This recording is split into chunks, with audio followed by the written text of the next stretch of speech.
So in this video, guys, let's talk about solipsism and non-duality. I love talking about these two because they sound so similar, yet they're slightly different. And the implications can be, I don't know, put you in a state of fear and terror or ultimately inner peace. What is solipsism saying, as far as my knowledge? The only thing you know for certain is your own mind. You know that your mind is real.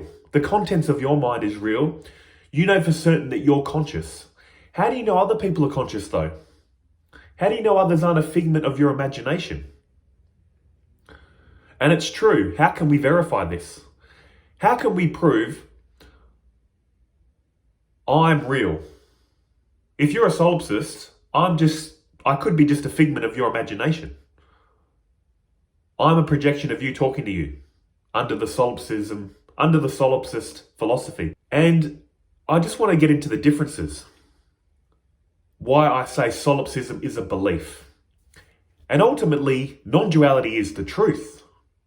There's a belief part to non-duality, and then there's the ultimate truth, what non-duality is truly trying to point to, which could give you a sense of fear initially, but eventually it'll end in peace. Why is non-duality saying solipsism is just a belief? Let's go to good old self-inquiry 101. You know for certain you're conscious. No doubt. You know you exist, you know you're conscious. But what are you conscious of? You're conscious of a world. Whether you think this world is conscious or not, you're conscious of it, aren't you? Solipsist or a non-dualist, you're conscious of it. You're conscious of a body. It's not conscious of you. Whether you're a solipsist or a non-dualist, you're conscious of your thoughts. They're not conscious of you. The non-dualist thoughts would be, this reality is the one consciousness appearing separate. There is the one consciousness appearing through all bodies and minds. That's the non-dualist thoughts. What are the solipsist thoughts? I am only certain of the contents of my mind. How do I know others are conscious? See, the non-dualist says, there is the one consciousness experiencing all bodies and minds. They will say that others are conscious. Another way to look at this is, the solipsist will say, I only know my mind. My mind is my world, and it's the only world there is. I can't prove anything outside of that. The non-dualist would say, to quote Rupert Spira, there isn't one world with 8 billion conscious entities. There is the one consciousness experiencing 8 billion worlds. In other words, I am, in a sense, living my own dream as Simon. So are you. So are 8 billion of us if you exclude all the animals. So what is this reality? According to non-duality, it's like a collective dream. None of us are seeing the same world. If we were sitting in the same room, we're not seeing the same room. We're sitting at slightly different angles. We've got slightly different thoughts and feelings. So in a sense, we are living in our own mind. But non-duality is saying, it's a collective dream. We're like 8 billion dreams interacting, and what is the sum? And what is the end result? This world. I'm in my own dream, interacting with you in your dream. We're interacting, we're exchanging information, the one consciousness appearing separate, with separate bodies and minds. It's got that kind of feel to it. And once you believe that about non-duality, what do you do with this information? Before I get into the true non-duality, once you see the world like this, through this belief system, yes, I said belief system, how do you interact with this reality? You see others as another version of you. You realize that the consciousness lighting up this body is the consciousness lighting up their body. So what do you do with these other versions of you? You treat them with love, understanding, compassion, patience, acceptance. And that is my question, by the way, to solipsists. If you believe you're a solipsist, I'm genuinely curious to know, how do you interact with this reality? If you think I'm a figment of your imagination, I'm honestly curious how you treat this reality. Also, you need to take extreme accountability, because at least in non-duality, they're saying it's the one consciousness lighting up all bodies and minds, but that doesn't mean Simon's body and mind is the same as that angry person's body and mind. So in a sense, I can't claim responsibility for the angry person yelling at me, or the person doing the wrong thing, but as a solipsist, if we're all figments of your imagination, I'm a part of your mind. So I'm just curious, are you going to get angry at me? I've made some videos on Leo Gura, and one or two people have got they seem angry because they put exclamation marks in the comments. And I'm thinking, if you believe you're a solipsist, why are you getting angry at me? Yelling at me is yelling at yourself, because you believe I'm a figment of your imagination. So that is a genuine question. If you're a solipsist, how do you go about this reality if you don't think we're conscious? So solipsism is the belief, I only know the contents of my mind. Non-duality is the belief, there is the one consciousness appearing through all bodies and minds. Now let's get to real non-duality.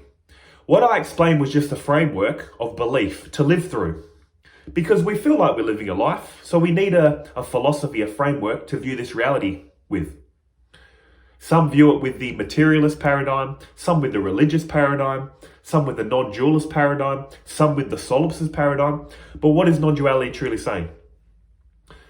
Anything you experience is a thought. The only thing you know for certain is knowing you exist, that you're conscious. The feeling I am conscious is prior to thought. It just is, the feeling of existence.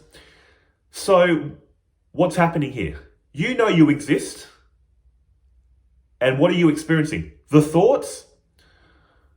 I'm an atheist appearing to you.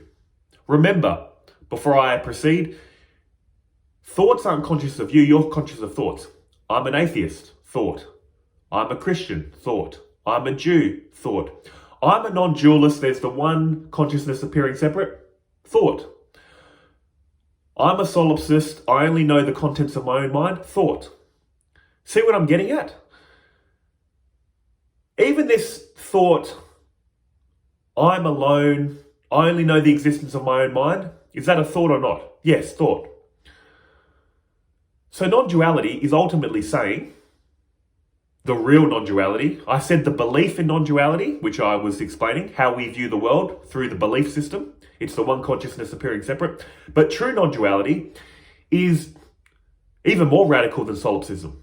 But it'll bring you inner peace eventually. Why? Because once you realize the only truly thing you know for certain is you know you exist, and any kind of thought or feeling that comes out of that is ultimately can't be true. Because you're the truth. Knowing you exist is the truth that all these thoughts appear to.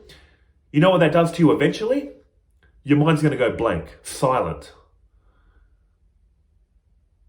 It's going to be like the state of a child before language. A child is open, happy, free, at peace because they have no language. They have no concepts. Worldly, non-dual, religious, solipsist. You're going to be free from all concepts. You're going to clearly recognize that anything that appears to you is just a thought.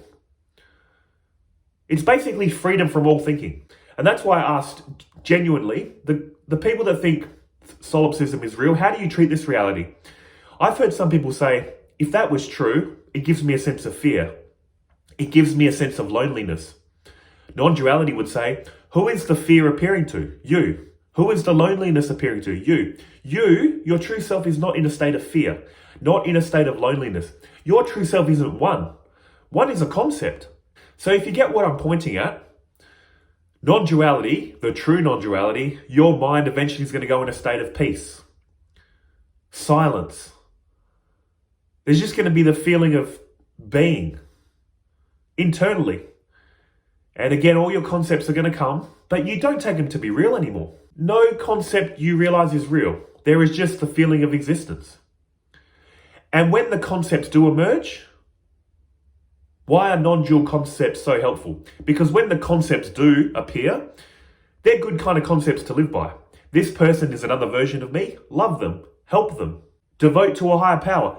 All these concepts, you know what they're going to do? Give you a feeling of peace, happiness, and love.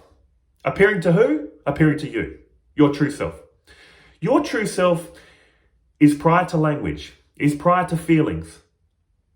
Your true self isn't thinking, is reality one? Is it separate? Am I living through all bodies and minds? Nothing. Pure silence. All thinking and feeling happens in time and space. Your true self is the witness of time and space. So that's true non-duality, what they're pointing to. And Swami Vivekananda summed this up beautifully. I'm going to paraphrase him. If you can't merge into the infinite, merge into Brahman, understand what I'm saying and merge into it, then dream better dreams. If you can't merge into this and remove all concepts from your reality and be in a state of total peace and freedom, then at least make your concepts better concepts. If this reality is like a dream, make it a better dream. Look at others as yourself. Love them. Serve them. Devote to a God. Humility. Make it a good dream. If this is a dream, if you feel like this is a dream, make it a better dream. But what they're ultimately trying to get you to do in non-duality, it sounds dramatic, extreme, scary. Merge into the infinite.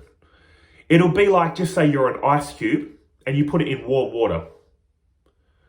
The water and the ice cube are one. Ice cube would be like your separate self. But eventually, what does it do? It starts melting into the water. That's what's going to happen in ultimate non-duality. You merge into this reality. And if that sounds unsettling, it's all right. You don't have to do that yet. That's basically going to be like waking up, merging with this reality, merging into the infinite, dying before you die, in quotes. But if you're not ready, if you still enjoy the game, you still enjoy the dream, that's fine, because this dream is made out of the very fabric that you are. So enjoy the dream.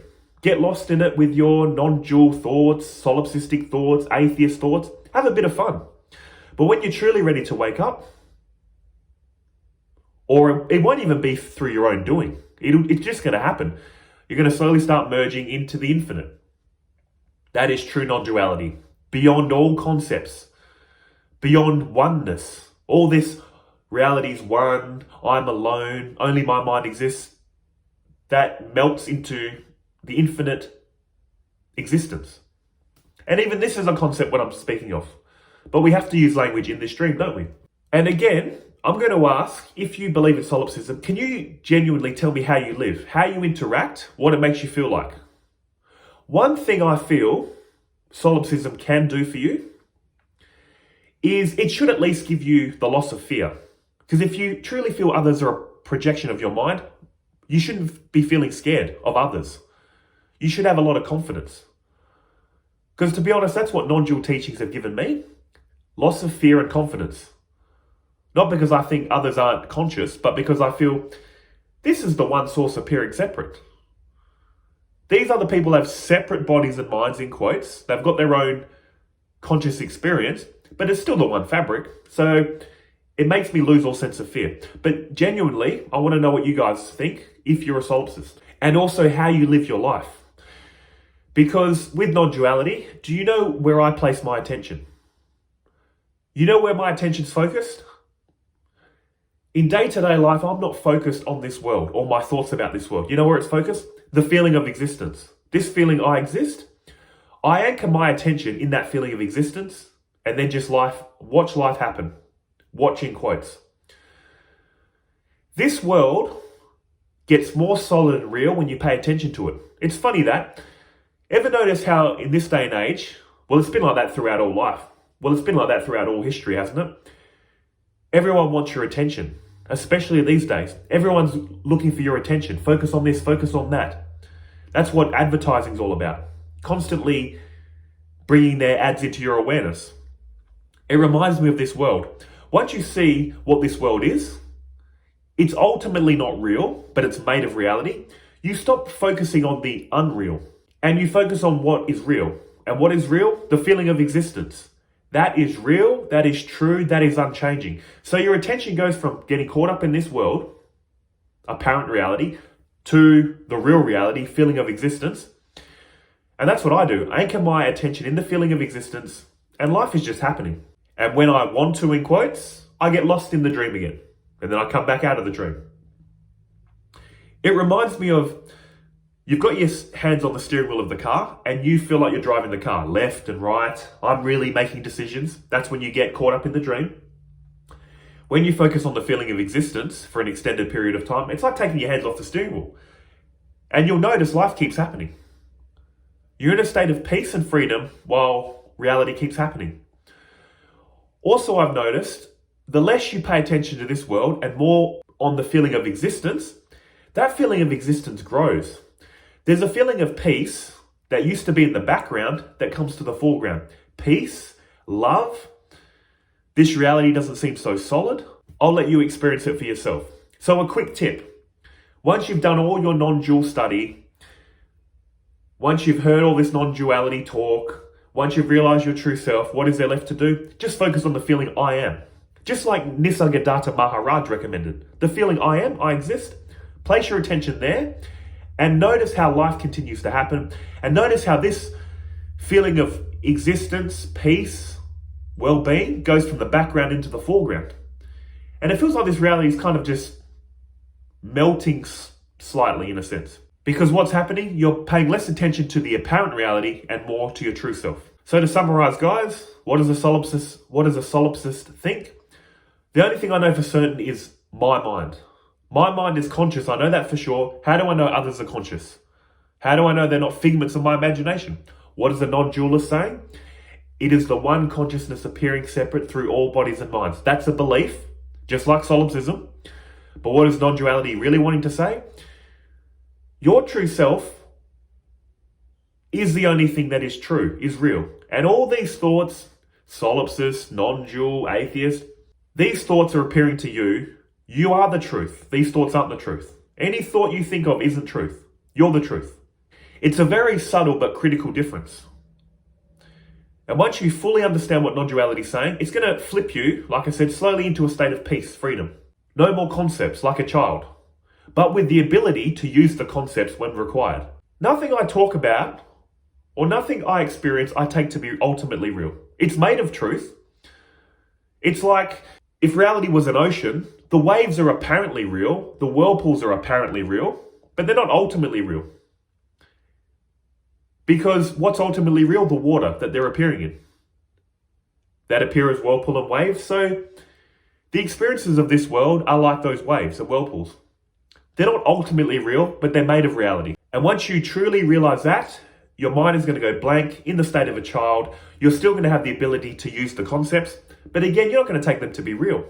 You're going to have sense of humor, a lot of love. You're not going to be so defensive, defending your ego, because your whole story is made up anyway. This whole story of you. This is the limitations of language, guys. But again, to end this video, like I've said many times, tell me what you think as a solipsist. How do you live your life? How do you view others? What is your framework for moving through this reality? And what does it make you feel? So I'll leave it there. Thanks again for watching. Take care.